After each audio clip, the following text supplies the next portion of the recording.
Hey, Jane and John Doe, could you throw a plug for Mad at the Internet? I'm not sure where or when Josh's show is on. I apologize for that. Of course, the lovely and talented Josh Moon, who seems to upset people more than I do. He does a show called Mad at the Internet, and I have a prediction to make. I think that Josh's show today will not be the show that people are waiting for. I think Josh's show that people are waiting for is going to be next week, May 23rd. I have zero intel, I have zero information, nothing. I'm just my gut feeling, my prediction, knowing the showman that Mr. Moon is. But tune in to Mad at the Internet. I think it's on Kick. Is it on Kick, just like the Keno Casino boys? But there are rumors out there that Josh Moon was asking if people could go pick something up for him in central Minnesota this week. He also made a bet with the lovely and talented Ethan Ralph for $5,000 that he was going to get a certain body cam footage. So yeah, whatever time Josh's show is, throw it up in the chat. Go check out Josh's show today. There's a large number of people who feel that there could be a big reveal on that show. I have no idea. I have no clue. No clue. Jane says Jesse Pod Awful says he's 100% on your side. I watched Jesse's show last night, both the 30-minute teaser and the Pizza Fund. I audibly laughed my skull off. It was so funny. I never did anything gay with Nick. Nothing. Other than what you saw on screen when he would constantly try to lick me, which is probably some deep-seated stuff there. But I remember one time he tried to lick me. This is on camera. And, I thought it was a bluff. So I figure if I just, go back at him, he'll back off. Like, he was into it. He was into the licking thing. I'm like, oh, shit, that may have been a mistake. I'm a big fan of what Jesse does. I think he's hilarious. He's the only guy that I've watched, like, shit on me, and I've laughed my ass off because he's the only one who, like, doesn't have a mental illness, like, personal, like I did something to him. Like, a lot of these people, it's like, did we know each other? Were we neighbors? Did I cut your power? Did I steal your internet? Like, you seem way, way too invested in all this. And Jesse's just funny. And Mint Diggity says lots of licking. Yeah, I've said it before. I don't think Nick's necessarily gay. I just don't think Nick sees lines. He has no self-control. I mean, well, obviously. I will say, like, Nick cannot stop showing people texts from the good old days. He misses me bad. And, what's funny is nobody will sit him down because none of these people are his friends. Like, they're milking him. He's their lol cow. Nobody will explain to him that, dude, Aaron living the way he's living now and Aaron leaving the situation takes whatever is in those texts and makes them null and void.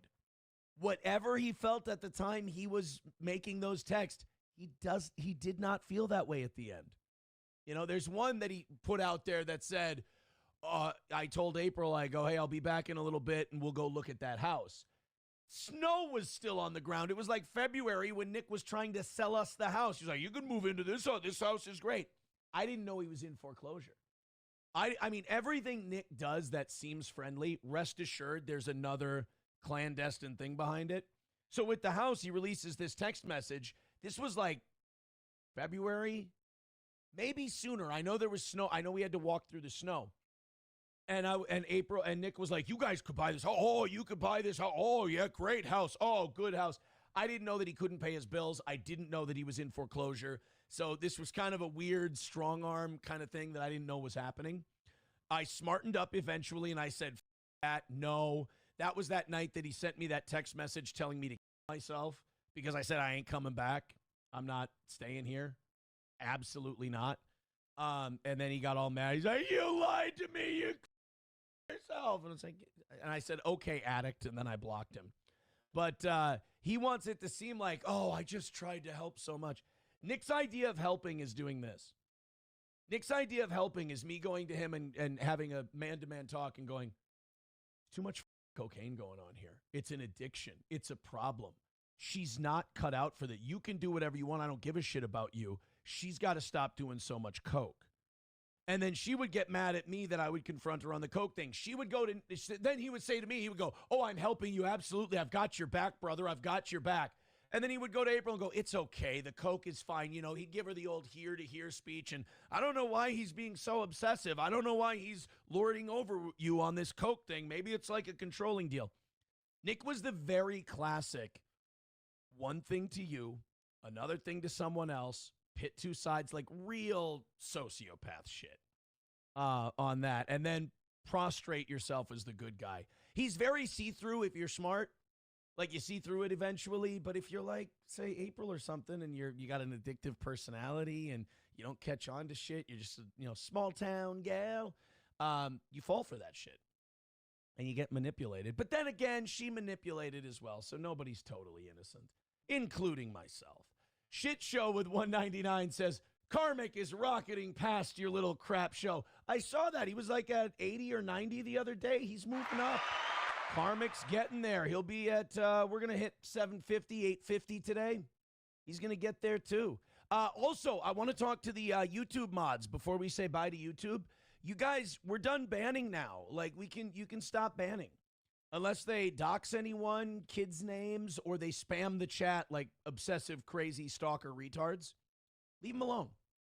Leave them alone. It's all good. You guys, I've been getting complaints. I got DMs yesterday from 2 people who said, I got banned. I don't know what I did. I don't really watch and police the YouTube chat except the super chats and the memberships and to thank people and stuff like that. The Rumble chat is always really busy. So I would say to the mods, your job is done. You're good.